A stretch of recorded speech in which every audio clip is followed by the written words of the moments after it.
Ny fanatrehan'Andriamanitra atao amin'ny taberna kely, ny fanokanana izany. Izany loha hevitra izay nasanantsika tsirairay avy, manasanao aharitra hatramin'ny farany.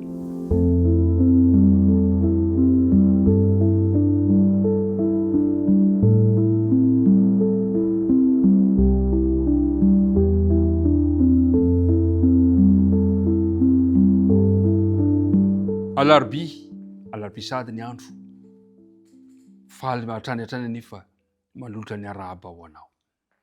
Ny arahaba tokoa mantsy ny fanehoana ny hafaliana ao am-po satria mifankahita tava amin'ny namana, amin'ny sakaiza, mifankahita tava amin'ny mpiara-mandinika ny tenin'Andriamanitra. Ka dia mipolotra ao am-bava ao ny firarian-tsoa ho anao tsirairay avy izay manatrika ity fandaharana ity, ary atolotra ihany koa ny fiatanan'ny tompony ho anao sy ny ankohonanao. Dia hiaraka hivavaka isika raha anjoy izao dinidinika izao. Andriamanitra ray eo, misaotra anao izahay fa rehefa nikasa izahay dia nitanterahinao. Nikasa tokoa izahay handinika ny teninao, ka dia indreto izahay tafahoana soamantsara, mihaona aminao ary mihaona amin'ny samy izahay avy. Misaotra ny amin'ny fitantanana rehetra. Mahatsapa nefa izahay fa mpanompo tsy mahasoa ihany, koa mangataka fanadiovana, mangataka famelan-keloka izahay. Dio izahay mba ho afampahotana ary sasao izahay mba ho afa-keloka. Ary mangataka ihany koa izahay ny tari-dalan'ny fanena masina mba hampianatra anay ny teninao. Amin'araka Kristy nangatana vavaka. Amen. Ny fanatrehan'Andriamanitra, ny fanokanana ny taberna kely. Ao amin'ny Exodosy 4 no hijanona tanteraka sika. Ao amin'ny mantsy no ahitantsika ny fomba ny fanoritsoritana ny fanokanana ny taberna kely.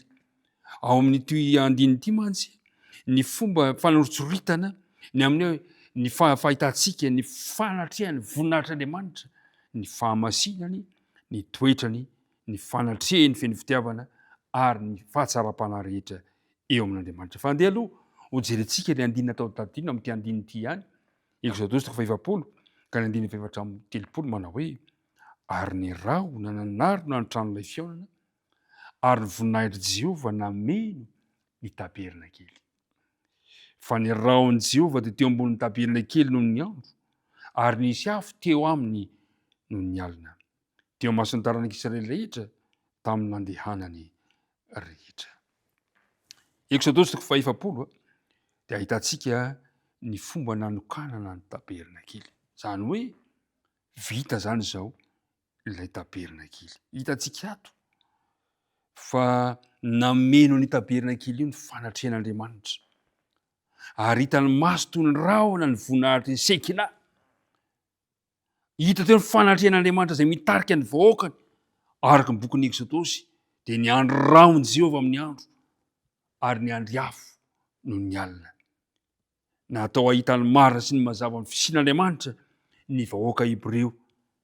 Tsapan'izy ireo ny fanatrehan'Andriamanitra eo amin'ny fiainany tsirairay avy. Voalaza fa rehefa nanangana ny tranon'ilay fihaonana, nanangana an'ilay fitoerana amin'ny taberna kely Mosesy. Zao voalaza eo amin'ny andininy 2 izy hoe: ary tamin'ny andro voalohany amin'ny volana voalohany dia atsangano ny taberna kely ny tranon'ilay fihaonana. Tanterahany zany. Natao ny asa tamin'ny andro voalohany, tamin'ny volana voalohany, natsangana. Dia nampidirina tao ny fiaran'ny vavolombelona, ny fiaran'ny fanekena, izay maneho antsika ny fanatrehan'Andriamanitra ny andininy 4, ary ampidiro latabatra ka laharo izay alahatra eo amboniny, ary ampidiro fanaovan-jiro ka ampireheto ny jiro. Ao amin'ilay fitoerana masina zany, amin'ilay taberna kely, mirehitra mandrakariva ny jiron'Andriamanitra. Ina moa ny jiro? Fanilitongo sy fanazavana lalako ny teninao. Velona mandrakariva ao amin'ny fitoerana masina, ao amin'ny taberna kely, ao amin'ny fiangonana. Ny tenin'Andriamanitra mila misokatra mandrakariva. Ilay bokin'Andriamanitra ao amin'ny fiangonana.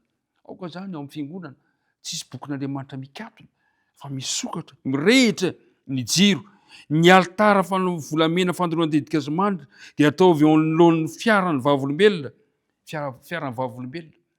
Dia hitantsika tsara fa ny fanemetrahan'Andriamanitra, fitehirizana ilay didy fon'Andriamanitra ao amin'ny fiangonana zany, dia mipetraka amin'ny toerana sahaza azy ny didin'Andriamanitra Ary hitantsika tsara fa nanatanteraka an'izany i Arona, nananga ny zavatra rehetra momba ny taberna kely Mosesy. Anisan'izany koa i Arona sy ny zanany. Hitantsika tsara fa i Arona dia nibebaka izy. Fantatsika tsara fa nofidianao mpisorona be i Arona. Namasina tamin'ny alalan'ny fanosorana diloilo ireo fitaovana rehetrarehetra tao amin'ny fitoerana masina sy ny masina indrindra. Ary nandrina ny fanokanana ny taberna kely no nahafahany Mosesy niditra tao amin'ny fitoerana masina. Mosesy zany indro fa niditra tao amin'izany toerana zany, niditra tao izy. Fa rehefa tonga kosa vita ny fanokanana azy dia tsy afaka niditra tao intsony Mosesy, fa ny mpisorona be no afaka natanteraka ny fanompom-pivavahana, fanompoana fisoronana tamin'izany fotoana izany. Ao amin'ny Baiboly dia tiana mba milaza amintsika fa intelo no milazain'ny Baiboly fa vita ny asa. Ny voalohany tamin'ny famoronana. Tamin'ny famoronana dia hoe vitan'Andriamanitra ny asa izay efa nataony.